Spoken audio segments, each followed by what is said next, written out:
RQ-4 global হক Northrop গ্রুম্যানের তৈরি একটি বড় মানববিহীন বিমান। মার্কিন বিমান বাহিনী এবং নৌবাহিনী এই ড্রোন ব্যবহার করে গোয়েন্দা তথ্য সংগ্রহ, লক্ষ্য শনাক্ত করার মতো মিশনের জন্য। গ্লোবাল হক বিশ্বের বিভিন্ন পরিস্থিতিতে মার্কিন সেনাবাহিনীকে প্রচুর তথ্য পেতে সহায়তা করে।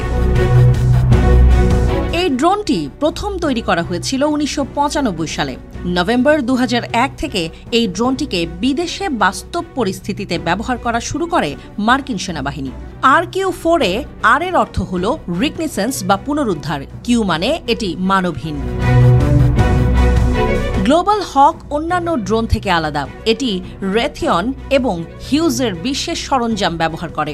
ড্রোনটি স্যাটেলাইট ব্যবহার করে মাটিতে থাকা মানুষের কাছে ভিডিও ও ছবি পাঠায়। কোথায় আছে তা জানতে এবং নিরাপদ থাকার জন্য জিপিএস এর ব্যবহার করা হয় RQ-4 গ্লোবাল হকে। ড্রোনটির বিভিন্ন অংশ রয়েছে, উড়ন্ত অংশ এবং স্থল অংশ। উড়ন্ত অংশে সমস্ত সেন্সর এবং কথা বলার উপায় রয়েছে। স্থল অংশে এটি চালু করার এবং নিয়ন্ত্রণ করার যন্ত্র রয়েছে। স্যাটেলাইট ব্যবহার করে মাটি থেকে ড্রোন নিয়ন্ত্রণ করা হয়। যারা এটি নিয়ন্ত্রণ করে তাদের অনেক কিছুই জানতে হয়, যেমন সাধারণ বিমানের পাইলটদের মতো। গ্লোবাল হক একদিনে 40,000 বর্গ মাইল পর্যন্ত নজরদারি করতে পারে, যা দক্ষিণ কোরিয়ার আয়তনের সমান। ড্রোনটি থেমে না গিয়ে দীর্ঘ পথ উঠতে পারে।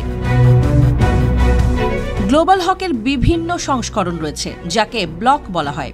প্রথমটি ব্লক 10 ছিল, কিন্তু 2011 সালে এদের উৎপাদন বন্ধ করে দেওয়া হয়। ব্লক 20 পরিবর্তন করে EQ-4 তৈরি করা হয়। ব্লক 30-এ তথ্য পাওয়ার অনেক সিস্টেম রয়েছে। ব্লক 40 সবচেয়ে নতুন সংস্করণ। ব্লক 30 এবং ব্লক 40 গ্লোবাল হকের ডানা 130 ফুট লম্বা। গ্লোবাল হকের ব্লক 40 যুক্তরাষ্ট্রের সবচেয়ে বড় ড্রোন। এটির দাম $233 মিলিয়ন পর্যন্ত হতে পারে। গ্লোবাল হক 2001 সালে প্রশান্ত মহাসাগর জুড়ে থেমে না গিয়ে 8,214 মাইল উড়ে বিশ্ব রেকর্ড গড়েছিল। ড্রোনটি আফগানিস্তান এবং ইরাকের মতো যুদ্ধে এবং যুদ্ধ ছাড়াই অন্যান্য কাজের জন্য ব্যবহৃত হয়েছে। মধ্যপ্রাচ্য, আফ্রিকার কিছু অংশ, মধ্য এশিয়া এবং দক্ষিণ এশিয়ার মতো জায়গায় মার্কিন বাহিনীকে সাহায্য করেছে। গ্লোবাল হকের নতুন ব্যবহারও রয়েছে। মার্কিন নৌবাহিনী এবং নাসা এটি ব্যবহার করে।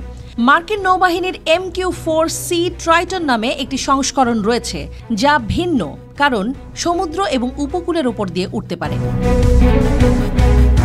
2022 সালের মার্চ পর্যন্ত জাপান গ্লোবাল হক ব্যবহার করছে। গ্লোবাল হক প্রতিস্থাপনের জন্য একটি নতুন ড্রোনের পরিকল্পনা রয়েছে, তবে এটি একটি গোপন প্রকল্প। এখনও অনেক কিছু জানা যায়নি।